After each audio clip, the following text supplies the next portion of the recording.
بسم اللہ الرحمن الرحیم۔ محترم سامعین و ناظرین، السلام علیکم ورحمۃ اللہ وبرکاتہ۔ امید ہے آپ اللہ تعالیٰ کے فضل و کرم سے خیریت سے ہوں گے۔ اللہ تعالیٰ آپ کو، آپ کے اہل خانہ کو، آپ کے عزیز و اقارب کو، والدین کو اللہ تعالیٰ اپنی حفظ و امان میں رکھے، آمین۔ راہ ہدایت و نجات کے سلسلے کا بلاگ القرآن و حدیث پیش کرنے جا رہا ہوں۔ شروع کرتا ہوں آج کا بلاگ۔ اعوذ باللہ من الشیطان الرجیم، بسم اللہ الرحمن الرحیم۔ لقد کفر الذین قالوا ان اللہ هو المسیح ابن مریم وقال المسیح یا بنی اسرائیل اعبدوا اللہ ربی وربکم انہ من یشرک باللہ فقد حرم اللہ علیہ الجنۃ ومأواہ النار وما للظالمین من انصار۔ صدق اللہ العظیم۔ سورہ المائدہ کی آیت مبارکہ 72 کی تلاوت آپ نے سماعت فرمائی۔ اب اس کا اردو ترجمہ پیش کرتا ہوں۔ لقد کفر الذین قالوا ان اللہ هو المسیح ابن مریم، یقیناً کفر کیا ان لوگوں نے جنہوں نے کہا کہ اللہ مسیح ابن مریم ہی ہے، حالانکہ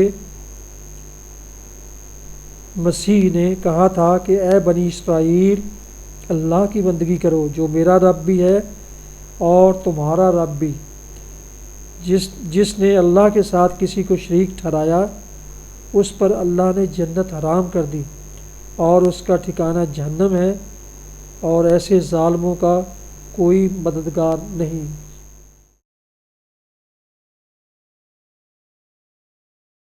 حدیث مبارکہ۔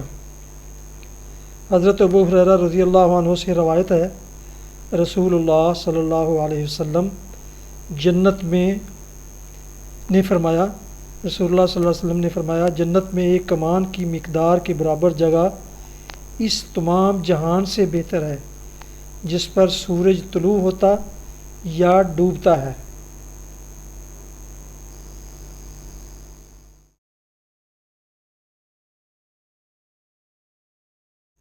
ناظرین و سامعین محترم، یہ تھا آج کا راہ ہدایت و نجات کے سلسلے کا بلاگ القرآن و حدیث، جس میں آج آپ نے سورہ المائدہ کی آیت مبارکہ 72 کی تلاوت اور ترجمہ سماعت فرمایا۔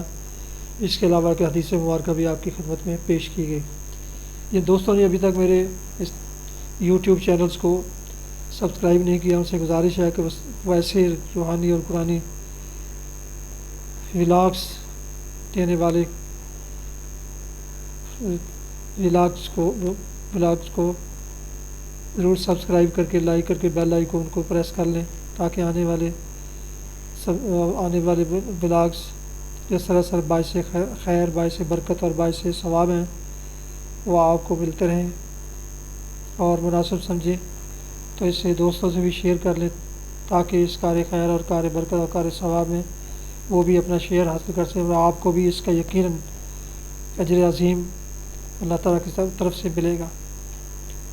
اسی پر آج کا بلاگ یہ ختم کرتے ہیں۔ اپنا بہت خیال رکھیے۔